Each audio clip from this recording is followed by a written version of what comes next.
Hi hello నమస్తే welcome to our channel. నా పేరు నరేష్. ఈరోజు మనతో పాటు సీరియల్ యాక్టర్ ఆర్టిస్ట్ భరద్వాజ్ గారు ఉన్నారు. మాట్లాడదాం. హాయ్ అన్న.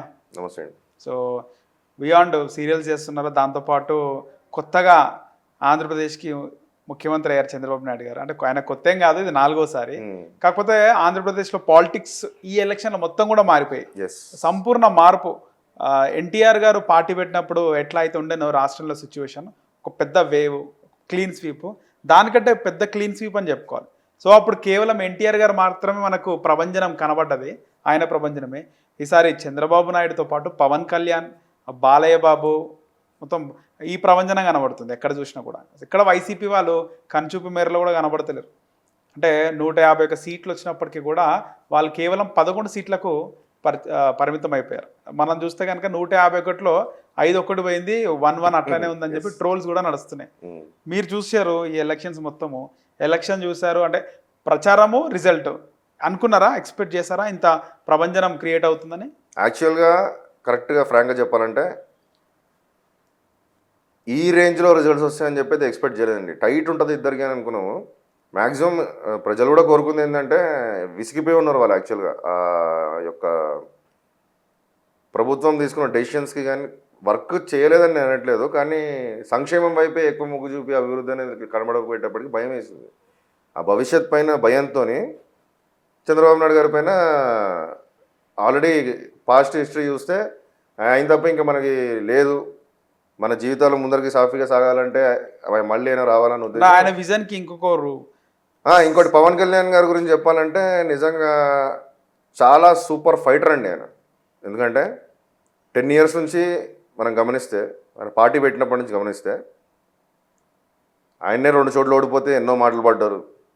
ఆయన్నైతే ఇంకా అనరా అనే మాటలని ఎంతో మనోవేదన గురి చేసి, అసలు ఆ టైంలో ఆయన మెంటల్ కండిషన్ ఎలా ఉండిందో నిజంగా అవన్నింటిని తట్టుకొని ఫైట్ చేసి జనం కోసం ఉండి, జనాల్లోనే ఉండి ఆ ప్రాబ్లమ్స్ అన్నీ అడ్రస్ చేసుకుంటూ అసలు ఇంత పెద్ద విక్టరీ. అసలు అందరూ చెప్తున్నారు భారతదేశ చరిత్రలో మొట్టమొదటిసారి నిలబడ్డ ప్రతి ఒక్క స్థానం 100 out of 100 నిలబడ్డ మొత్తం అసెంబ్లీ స్థానాలు 21, 2 MP డైరెక్ట్ మొత్తం కొట్టాడు. అంటే గెలిచాడు. అంటే ఎంత కష్టపడి ఉండాలి ఆయన, ఎంత వర్క్ చేసి ఉండాలి, ఎంత డెడికేషన్తో వర్క్ చేస్తే ఇంకో 20 సీట్లు ఇచ్చినా కూడా గెలిచే అవకాశం ఉండే కదా ఖచ్చితంగా. మీరు ఇప్పుడు చూసిన రిజల్ట్ ప్రకారం చూస్తే ఇంకో 20 సీట్లు వస్తే ఖచ్చితంగా కొట్టేవాడు ఆయన.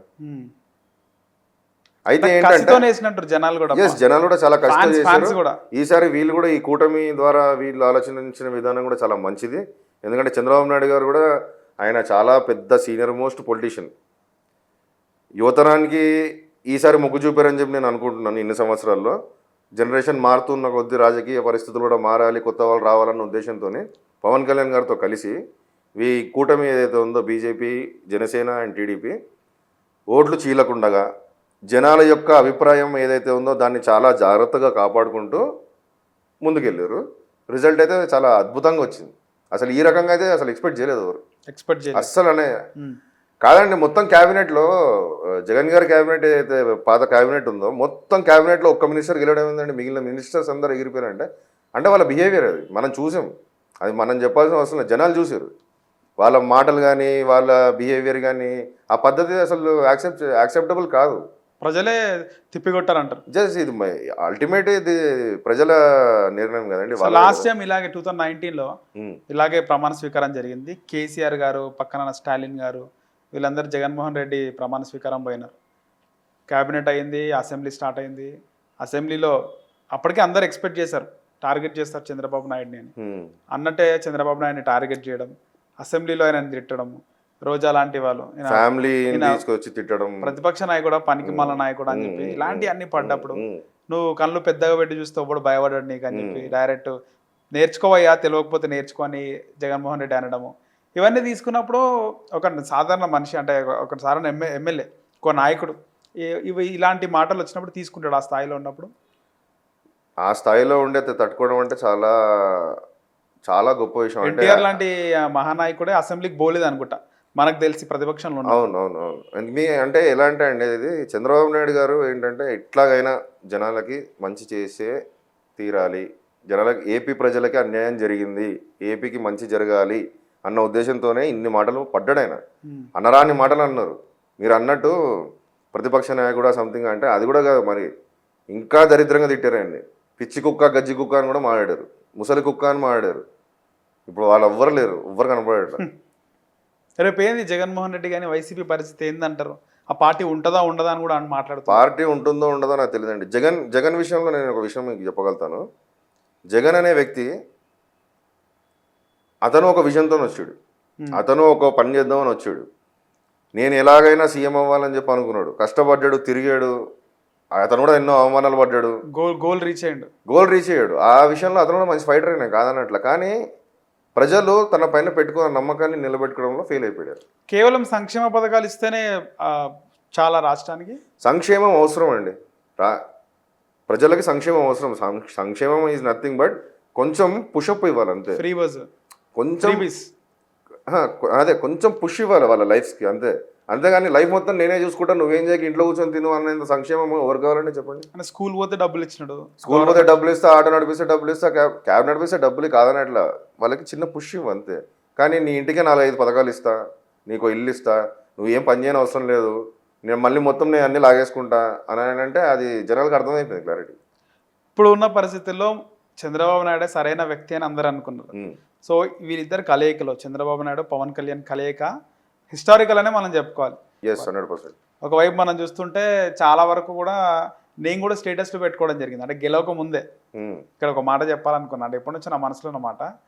తెలుగుదేశం పార్టీ తెలంగాణలో చాలా మంది, అంటే కంచుకోట తెలంగాణ అంటేనే, ఆంధ్ర కంటే తెలంగాణలోనే టీడీపీకి ఎక్కువ సీట్లు వస్తుండే, ఎమ్మెల్యే సీట్లు. ఇంకోటి ఏంటంటే వేరస్ కాంగ్రెస్ కి మొన్న రేవంత్ రెడ్డికి వచ్చిన సీట్లు ఎప్పుడు తెలంగాణలో 119కి ఎప్పుడు మెజారిటీ సీటు రాలేదు. అంటే 60 సీట్లు ఎక్కడ రాలేదంట చరిత్రలో తెలంగాణలో కాంగ్రెస్కి, ఎక్కువ ఆంధ్రాలోనే. వేరస్ తెలుగుదేశంకి తెలంగాణ కంచుకోట. అలాంటి కంచుకోట కనుమరుగు అయిపోయింది. చంద్రబాబు నాయుడు ఆయన బర్త్డేకి కానీ లేదా మొన్న ప్రచారంలో కానీ ఎప్పటికప్పుడు మనం స్టేటస్ పెడుతుండే, లైక్ చేస్తాం కాబట్టి ఆయన స్టేటస్లు పెట్టుకోండి. గెలవని ఓడిపోయి స్టేటస్లు మనం పెడతాం, మన నచ్చిన నాయకుడు కాబట్టి. రిజల్ట్ రోజు చూస్తే 11-12 లీడింగ్ వచ్చినప్పటి నుంచి ఒక 100 లీడింగ్ దాటంగానే ప్రతి ఒక్కడు చంద్రబాబు నాయుడుతో ఆయనతో దిగిన ఫోటోలు, కండువాలతో ఉన్నటువంటి ఫోటోలు ప్రతి ఒక్కరు పెట్టేస్తున్నారు. అసలు టీడీపీ జెండా పట్టుకున్న ఫోటోలు కూడా పెట్టేస్తున్నారు. కానీ ఎవరు కూడా అంటే కోరుకున్నారో లేదో కానీ ఒకసారి గెలవగానే మనోడు అయిపోయినాడు, ఓడిపోతేనేమో పరాయుడు అయిపోయినాడు అని నాకు అనిపించింది. అది నాకు నిజంగా అనిపించింది. ఎందుకంటే నేను కూడా యాక్చువల్గా పొలిటికల్ సర్కిల్ చాలా ఉంది, నేను కూడా పాలిటిక్స్లో తిరిగిన. మీరు చెప్పిన కంచుకోట లాగా నేనుండే నియోజకవర్గం నాది మల్కాజిగిరి. టీడీపీకి గట్టి, ఇంకా అసలు టీడీపీ గన్ షాట్. ఇంకా మల్కాజిగిరి చాలా పెద్ద పెద్ద లీడర్స్ ఉండేవాళ్ళు, చాలా మంది ఉండేవాళ్ళు. ఎప్పుడైతే బైఫర్కేషన్ అయిపోయి అంత అయిపోయినాక చాలామంది స్ప్లిట్ అయిపోవడం జరిగింది. మ్యాక్సిమం చెప్పాలంటే మీకు మీరన్నట్టే కనుమరుగైపోయింది పార్టీ. ఉన్న వాళ్ళందరూ వేరే వేరే పార్టీస్లోకి వెళ్ళిపోవడం జరిగింది. వేరే పార్టీస్లో ఉన్న ఆ నాయకులు కూడా ఇప్పుడు మీరు అన్నట్టు మొన్న ఆ రోజు ఆ పాత ఫోటోలు, ఆ కండువాలతో పాటు ఆ జెండాలతో పాటు ఉన్న ఫోటోలు మళ్ళీ తిరిగి పెడుతున్నారు. మరి అది వాళ్ళు ఇష్టంతో పెట్టారా ఏందో పెట్టారో నాకు తెలియదు, కానీ అదొక మంచి వైబ్ అనిపించింది. ఎందుకంటే అప్పుడప్పుడు అనిపిస్తుంది నాకు తిరిగి మళ్ళీ తెలుగుదేశం తెలంగాణలో కూడా పుంజుకునే అవకాశం ఉంది. సరైన అధ్యక్షుడు రావాలి అంటున్నారు. ఇప్పుడు మల్లారెడ్డి వచ్చే అవకాశం ఉంది అంటున్నారు. మేడ్చల్ ఎమ్మెల్యే మాజీ మంత్రి మల్లారెడ్డి గతంలో ఎంపీ ఉండే టీడీపీలో, ఆయన వస్తున్నాడు, ఆ పార్టీ అధ్యక్షుడిగా అవుతాడు. అప్పుడు అక్కడ నుంచి సపోర్ట్ ఉంటుంది, మోడీ సపోర్ట్ కూడా ఉంటుంది ఆయనకి. ఎందుకంటే రేవంత్ రెడ్డి టార్గెట్ చేస్తున్న ఆయన కూడా వచ్చి టీడీపీ ప్రెసిడెంట్గా ఉండి మళ్ళీ పార్టీ ఇప్పుడు మీరు చూసినట్టు మనం మాట్లాడుకున్నట్టు వాళ్ళు హ్యాపీగా ఫీల్ అయ్యి పాత ఫోటోలు పెడుతున్నారు. రేపు పార్టీకి కూడా తెలంగాణ వాళ్ళు పనిచేసే అవకాశం కూడా ఉండొచ్చు. చాలా వరకు ఫేస్బుక్లో చూస్తున్నాం. అభిమానాన్ని చాటుకుంటున్నారంటే ఆ పార్టీకి పని చేయొచ్చు కదా. ఎక్కడో రాహుల్ గాంధీ, సోనియా గాంధీ, మోదీ ఫోటో మన భాష కాదు, మన రాష్ట్రం కాదు, మన రీజియన్ కాదు, అలాంటి వాళ్ళని అభిమానిస్తున్నాడు. మన తెలుగువాడు, హైదరాబాద్ని డెవలప్ చేసిన వాడు. అలాంటి ఖచ్చితంగా తెలుగుదేశం పార్టీ ఒకవేళ ఇప్పుడు మీరన్న సినారియోలో వెళ్తే తెలంగాణలో పునర్వైభవం రావడం అతిశయోక్తి ఏం కాదు. ఎందుకంటే ఆ క్యాడర్లో ఉన్న ఫీలు, లేదంటే ప్రజెంట్ జనరేషన్లో ఉన్న యూత్ దానివల్ల లబ్ధి పొంది బయట దేశాల్లో, విదేశాల్లో మీరు ఎన్ఆర్ఐస్ రియాక్షన్ చూస్తే కూడా మీకు అర్థమవుతుంది. వాళ్ళందరిది యొక్క సోల్లో ఇప్పటికీ టీడీపీ ఫీలింగ్ ఉంది. పరిస్థితులను బట్టి ప్రాంతం విభజించిన తర్వాత ఆ సందర్భాన్ని బట్టి మారిన ఇక కష్టం కానీ కథం అయిపోయింది ఆ పార్టీ పైన అనుకున్నప్పుడు లైట్ తీసుకుంటారు అంతేనా? అందుకు పక్కన పెట్టడం జరిగింది. ఇంకోటి ఏంటంటే ఆయన కూడా ఏపీ పైనే ఫోకస్ చేశారు మొత్తం. అవును. టీడీపీ పార్టీ కూడా ఈ ఓటుకు నోటు కేసు మొత్తం ఏపీ పైన ఫోకస్ మొన్న ఎలక్షన్స్లో కూడా ఇక్కడ ఏమి పార్టిసిపేషన్ వద్దు అని అనుకొని, ఎందుకంటే వాళ్ళకి ఇప్పుడు కావాల్సింది ఏంటంటే ఆయనకి నాకు తెలిసి ఇంట గెలిచి రచ్చ గెలవాలా? ఆ, అది అనుకోవచ్చు. ఏపీ అన్నది అంధకారంలోకి వెళ్ళిపోతుంది, ఏపీని కాపాడాలి, అసలు రాజధాని లేకుండా ఏంటి పరిస్థితి, రైతుల పరిస్థితి ఏంది, ప్రతి ఒక్కరు ఇబ్బంది పడుతుంది, ఫోకస్ మొత్తం అటు పెట్టారు వాళ్ళు. ఓకే. ఇప్పుడు అది సెట్ అయిందంటే మా ఆబ్వియస్లీ తప్పేం లేదు, ఏముంది మళ్ళీ పాత వాళ్ళే అంత ఇక్కడ అంత పాతలే వచ్చారంటే మళ్ళీ సేమ్ యాస్టింగ్. ఇక్కడ ఇంకోటి గమ్మత్ అనిపిస్తుంది ఏంటంటే, సరే తెలుగుదేశం పార్టీ ఆంధ్ర సపరేట్ అయిన తర్వాత తెలంగాణలో నాయకత్వం లేదు, నాయకుడు పక్క రాష్ట్రానికి ముఖ్యమంత్రి అయిండు, ఇక్కడ నాయకుడు లేడు, తెలంగాణలో ఒక పెద్ద శక్తిగా కేసీఆర్ ఉన్నాడు, తెలంగాణ సెంటిమెంట్ ఉంది, ఆయనని ఢీ కొట్టలేరు, అందరు పార్టీ నాయకులు అందరు పార్టీ మారి టీఆర్ఎస్లోకి వెళ్ళిపోయినారు. కానీ 2023 ఎన్నికల తర్వాత తెలంగాణలో నాయకుడు ఇక్కడే ఉన్నాడు, కేసీఆర్. నాయకుని కొడుకు కూడా మంచి సుప్రీం నాయకుడు కేటీఆర్, హరీష్ రావు లాంటి ట్రబుల్ షూటర్ ఉన్నారు. ఇంతమంది ఉన్నాక రిపీట్ హరీష్ రావు లాంటి ట్రబుల్ షూటర్ కూడా ఉన్నారు. ఇంత నాయకత్వం ఉన్నా కూడా ఇక్కడ బీఆర్ఎస్ ఎందుకు అట్లా కనుమరుగైతుంది అంటే పతనంకి వచ్చేసింది మొత్తం. పతనం అంటే ఇది కూడా జనాల యొక్క మైండ్ స్టేట్ మారడం వల్లనే అనుకుంటున్నాను. లోక్సభలో ఒక్క సీట్ రాలేదు నిన్న చూస్తే రిజల్ట్లో. అది చాలామంది ఏమంటారంటే కలిసి వర్క్ చేశారు కాబట్టి వేరే పార్టీకి ఎక్కువ సీట్లు వచ్చాయని కూడా అన్నారు. అది మనకి జనాల వైపు మాత్రం ఎలా ఉందనంటే, సరే చూసాం 10 ఇయర్స్లో జరిగిన అభివృద్ధి అయితే జరిగింది, అభివృద్ధి జరగలేదని కాదు. ఇక్కడ మీరు చూసుకుంటే ఏపీకి తెలంగాణకు ఉన్న డిఫరెన్స్ ఏంటంటే, అక్కడ ఓన్లీ సంక్షేమం ఉండింది, అభివృద్ధి లేదు. సంక్షేమ పథకం వాళ్ళు మార్పు కోరుకున్నారు, జరిగింది. ఇక్కడ సంక్షేమంతో పాటు అభివృద్ధి కూడా ఉంది. కానీ ఏంటంటే జనాలకి ఇంకా కావాలనిపించిందేమో, ఇంకొంచెం ఎక్కువ ఆశపడ్డారు అనుకుంటా, మార్పు కోరుకున్నారు. ఆ మార్పు అంటే వాళ్ళకి కావాల్సిన రకంగా ఒకవేళ కాంగ్రెస్ ప్రభుత్వం పనిచేసిందని అంటే యాక్సెప్ట్ చేస్తారు. Okay, that will continue. అంటే నాకు క్వశ్చన్ ఒకటే, ఇక్కడ నాయకుడు లేడు పార్టీ కనుమరుగైందంటే అనుకోవచ్చు, అరే నాయకుడు లేడు కాబట్టి.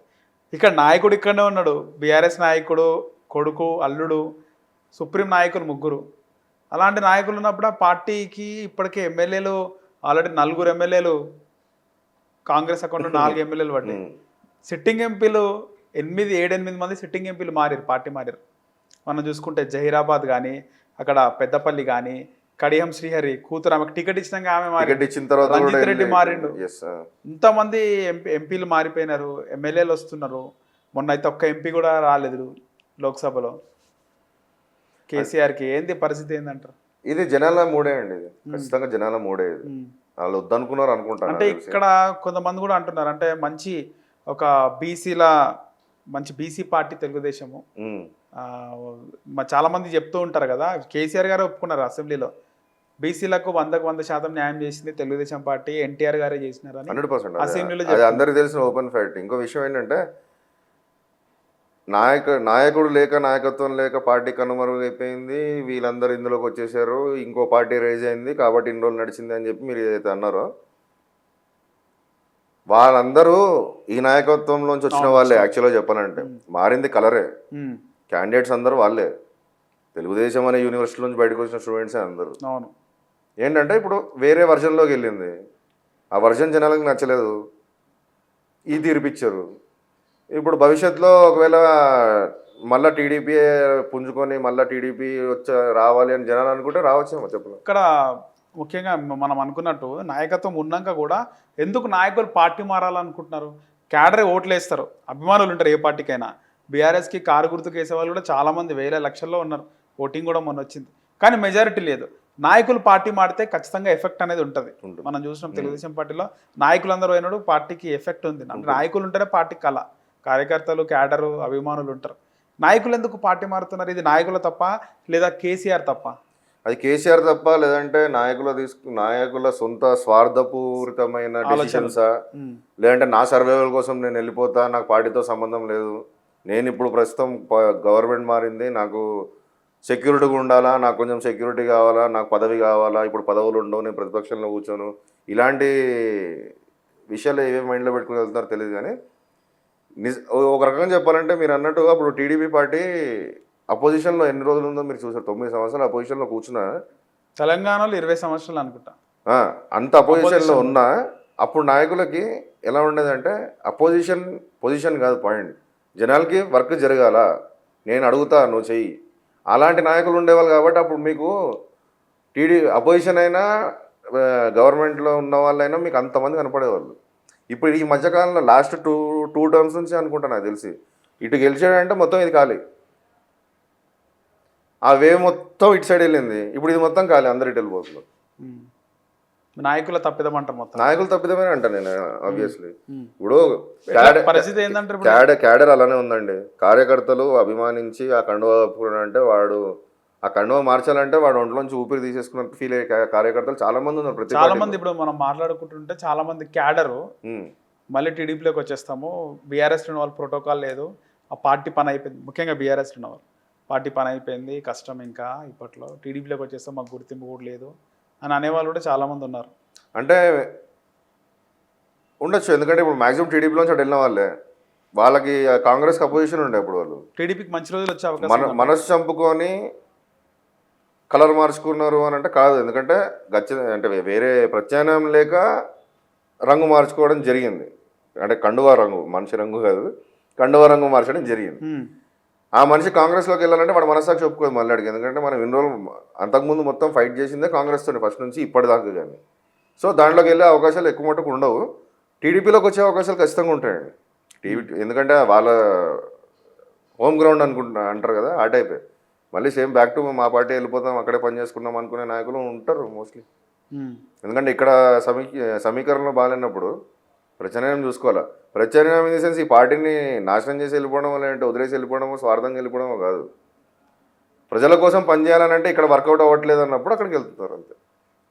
ఓకే, ఉంది, ఖచ్చితంగా ఉంది అవకాశం. టీడీపీ మళ్ళీ తెలంగాణలో ఆ జెండాలు బాగా కనబడి మళ్ళా ఎన్టీ రామారావు గారి స్టాచ్యూలు అసలు పట్టించుకోకుండా స్టాచ్యూల పైకి చెట్లు వచ్చేసి శిలాపలకాలు క్రాక్లు అయిపోతున్న విగ్రహాలను చూస్తుంటే చాలాసార్లు బాధపడ్డాను నేను.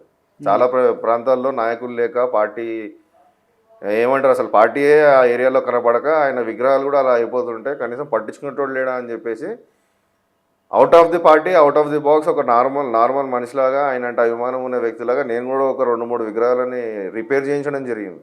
అంటే ఆ చుట్టుపక్కల ఉన్న ప్రాంతాన్ని ఆ చెట్లు కొట్టించడం కానీ, ఆ రూట్స్ ఏవైతే డ్యామేజ్ చేస్తున్నాయో. ఎందుకంటే మరీ చూడండి, ఇప్పుడు నేను స్వార్థంగా ఒక పార్టీలోంచి బయటకు వెళ్ళిపోతే మరీ అంతా వదిలేసి ఇంకా కానీ కొంతమంది కాదు, అంటే అది పద్ధతి కాదేమో అని నా ఫీలింగ్.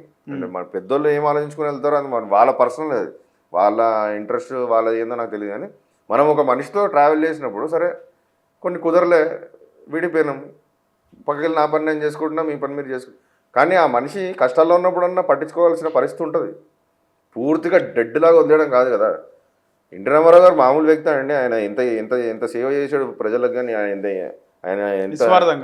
మరి నిస్వార్థంగా అంత పెద్ద స్టార్ అయ్యి ఉండి అంత ఎన్నో హోదాలు అనుభవించగలిగిన వ్యక్తి అయి ఉండి సాధారణంగా తిరిగి కన్ను వదిలేసి జనాల్లో ఉండి జనం కోసం లాస్ట్లో చాలా రెవల్యూషన్ ఆయన తీసుకొచ్చిన కొన్ని మార్పులు కూడా రెవల్యూషనరీ మార్పులు తీసుకొచ్చిన వ్యక్తిని పార్టీ అన్న పాయింట్ వదిలేస్తే మనిషి కన్నా మనం గౌరవం ఇవ్వాలి కదా.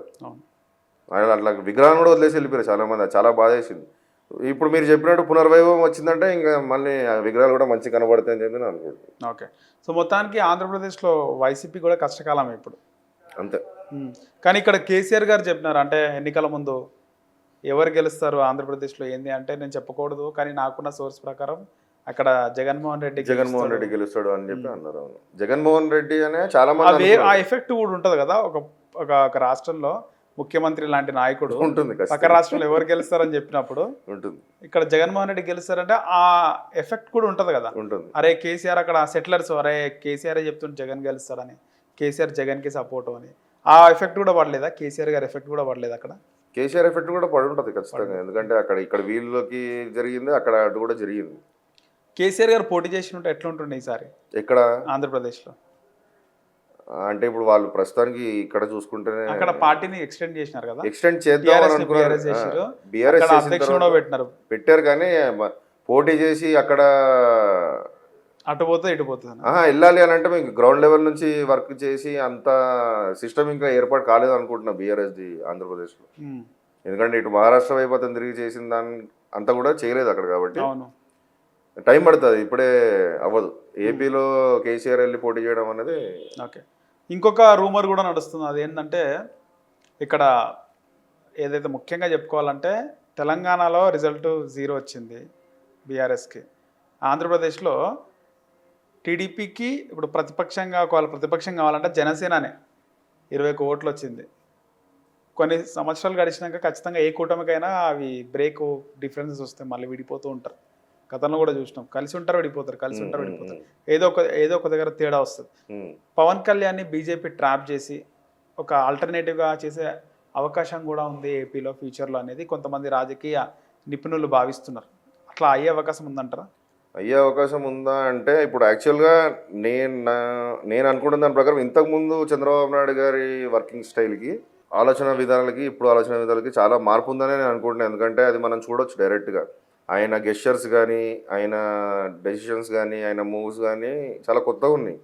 ఎందుకంటే చంద్రబాబు నాయుడు అనే వ్యక్తి అదే మన ఎలక్షన్స్ రిజల్ట్స్ రాగానే డైరెక్ట్ జనసేన పార్టీ ఆఫీస్కి వెళ్ళి పవన్ కళ్యాణ్ కలవడం, ఇలాంటివి ఇంతకుముందు అవన్నీ లేవు.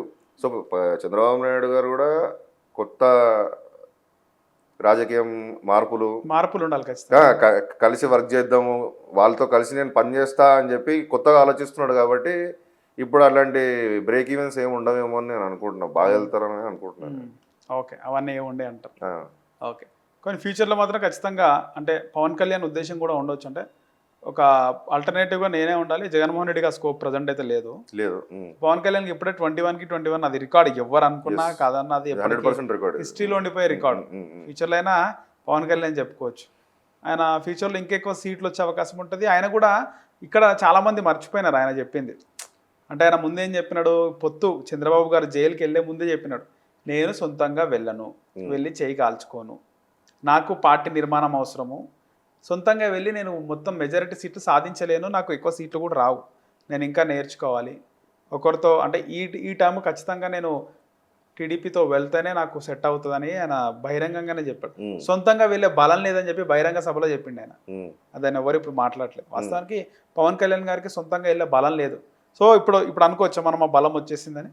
బలం వచ్చిందంటే ప్రస్తుతం ఉన్న వైబ్లో మాత్రం ఖచ్చితంగా ఆయనకి బలం ఉంది. ప్రజలు నమ్మినారు కూడా, ప్రజలు నమ్మారు, పవన్ కళ్యాణ్ వైపు ఉన్నారు. కానీ ఏవైతే పవన్ కళ్యాణ్ ఇచ్చిన హామీలు, అంటే పవన్ కళ్యాణ్ వచ్చిన తర్వాత చేస్తా అన్న మార్పులు ఏవైతే ఉన్నాయో, అంటే ఇన్ ది సెన్స్ దేనికోసం అయితే ఫైట్ చేస్తానో, ఖచ్చితంగా ప్రభుత్వంతో పని చేయించే విధంగా ముందుకెళ్తానని అయితే అనుకున్నాడో, ఆ పనులు కనుక సక్సెస్ఫుల్గా కంప్లీట్ చేయగలిగితే Pawan Kalyan will be the powerful leader for Andhra Pradesh భవిష్యత్తుకి గ్యారంటీగా. ఎందుకంటే పవన్ కళ్యాణ్ పైన ఇప్పటిదాకా ఎటువంటి అవినీతి ఆరోపణలు కానీ అట్లాంటివి ఏం లేవు. ఇంకోటి, అతన్ని చూస్తే మనకి పవన్ కళ్యాణ్ అవినీతి చేస్తాడు, పవన్ కళ్యాణ్ పదవి కోసం ఇట్లా చేస్తాడని కూడా మనకేం అనిపించట్లా. నిస్వార్థంగా ఉన్నవన్నీ వదిలేసి తిరుగుతున్నాడు మనిషి. చెప్పాలంటే అంత పెద్ద స్టార్ పెట్టుకొని ఆయన చాలా చేసుకోవచ్చు, అసలు ఎండ కూడా తగలకుండా హ్యాపీగా ఉండొచ్చు. ఆయన అన్ని వదిలేసి ఉన్న డబ్బులు కూడా జనాలకి ఇచ్చేసి, మనకి బయట 2-3 న్యూస్లు కనబడతాయి. మైండ్ సెట్ ఎట్లా ఉంటుంది, అన్ని డబ్బులు ఖర్చు పెట్టేస్తాను ఉంటాడు కదా ఆయన. అది చాలా కష్టం అండి. యాక్చువల్గా నిస్వార్థంగా నా దగ్గర ఉన్నది మొత్తం ఇచ్చేసి నేను నార్మల్గా ఒక చెట్టు కింద కూర్చుంటాను, పుస్తకం రాసుకుంటాను, చెప్పులు లేకుండా నార్మల్ చెప్పులు వేసుకొని తిరుగుతానంటే అది రావాలి, మనసులోంచి రావాలి. అది ₹2 మనం 100-1000 రూపాయలు ఇవ్వడానికి ఆలోచిస్తాం. సంపాదించిన కోట్లు జనాలకు ఇచ్చారని అంటే అది ఒక ఫీల్ ఉంటుంది. సో అలాంటి మనిషి అవినీతి చేస్తాడని నేను అనుకోవట్లే. బేసిక్గా సినిమా ఇండస్ట్రీ నుంచి వచ్చిన వాళ్ళు అవినీతి చేయరనే ఎక్కడ కూడా లేదు. ఎన్టీఆర్ గారు ఇక్కడే చేయలేదు, బాలకృష్ణ గారు 2 సార్లు ఎమ్మెల్యే. చాలా మంది ఇండస్ట్రీ నుంచి వచ్చి పాలిటిక్స్లో ఉన్న వాళ్ళు ఎక్కువగా ఇలాంటి చేయరనేది ఉన్నది. ఇప్పుడు అదే ఆయన ఏదైతే పాయింట్ పైన ఉన్నాడో, ఏ పాయింట్స్ అయితే పెట్టుకున్నాడో ఇప్పటికీ అంటున్నాడు, నేను ప్రభుత్వంలో ఉన్నా, ప్రభుత్వం పనిచేసేలాగానే నేను మళ్ళీ ప్రశ్నిస్తా, నేను ప్రశ్నిస్తూనే ఉంటా, పని చేయించుకుంటా జనాలకు, నాకు కావాల్సింది అదే అన్నాడు. ముఖ్యంగా ఇక్కడ బాలకృష్ణ గారికి మంత్రి పదవి ఎందుకు ఇవ్వలేదంటారు? అసలు ఇవ్వచ్చు కదా, 3 సార్లు గెలిచిండు, హ్యాట్రిక్ ఎమ్మెల్యే. అంటే అది మరి వాళ్ళ ఆలోచనలు ఏమున్నాయో మనకు తెలీదు. అంటే మంత్రి పదవి తీసుకొని నేను ముందుకెళ్ళగలుగుతానా, ఫుల్ ఫ్లెడ్జ్డ్గా రాజకీయం చేద్దామా, సినిమానా, ఆయన ఏమనుకుంటాడని మనకు తెలియదు. యాక్చువల్గా మంత్రి పదవి అంటే ఇప్పుడు వాళ్ళకు కూడా ఉంటాయి కదండి, ఇప్పుడు ఈక్వేషన్స్ ఉంటాయి ఖచ్చితంగా. మరి ఆ ఈక్వేషన్ ఏంటో మనకు తెలియదు. కొడుకునైతే చేసుకుంటు చంద్రబాబు నాయుడు అంటే లాస్ట్ టైం కూడా చేసాడు కదా అతను. లాస్ట్ టైం ఎమ్మెల్సీగా ఉన్నప్పుడు మంత్రి చేశాడు. ఎక్స్పీరియన్స్ ఉంది కాబట్టి యంగ్స్టర్. ఇప్పుడు పవన్ కళ్యాణ్ గారు అంటే ఇప్పుడు ఆయన సపరేట్ పార్టీతో పాటు వచ్చి సపోర్ట్ వల్ల ఆయనకి మంత్రి పదవి ఆయన పార్టీకి సంబంధించిన వాళ్ళకి అవి జరుగుతున్నాయి. ఎందుకంటే ఇప్పుడు భవిష్యత్తులో కూడా పవన్ కళ్యాణ్ గారు పూర్తిగా నేను తీసుకునే ప్రతి ఒక్క రూపాయి సినిమాలు తీసారంటారా పవన్ కళ్యాణ్ మోస్ట్లీ నేను సినిమాలు తగ్గుతాయి ప్రజెంట్ ఉన్నవన్నీ కంప్లీట్ చేసి మ్యాక్సిమం ఫోకస్ రాజకీయం పైన పెడతాడేమో అనుకుంటున్నాను. ఎందుకంటే రీసెంట్గా మీరు చూస్తే ఇప్పటి నుంచి నేను తీసుకునే జీతం ప్రతి ఒక్క రూపాయి నేను తీసుకునే జీతం ఏదైతే ఉంటుందో జనాల్లో ఉండి జనం కోసమే నేను పనిచేస్తాను, పూర్తి న్యాయం చేస్తాను ఆ జీతంగానే చెప్పాడు. దాన్ని బట్టి ఆయన మొత్తం ఫోకస్ దీనిపైన పెడతాను అనిపిస్తుంది. ఇంకోటి నార్మల్ ఎమ్మెల్యే లాగా ఉండి అటు ఇటు అని అంటే అనుకోవచ్చు, నియోజకవర్గంకి ఇవ్వాల్సిన టైం ఇచ్చి తర్వాత వెళ్ళి సినిమాలు చేసుకుంటున్నాడంటే అనుకోవచ్చు. కానీ ఇప్పుడు ఆయన పైన బాధ్యత చాలా ఎక్కువ ఉంది, జనాలు చాలా పెద్ద బాధ్యత పెట్టారు ఆయనకి. కాబట్టి ఆ కూటమి కూడా ఆయనకి అదే స్థాయి ఇచ్చి అదే స్థానం ఇచ్చి పెట్టారు. కాబట్టి ఆయన వర్క్ చాలా ఎక్కువ ఉంటుంది. సో రెండు బ్యాలెన్స్ అవుతాయా లేదా అని చెప్పి మరి చూడాలి. ఓకే అన్న, థ్యాంక్ యూ, ధన్యవాదాలు.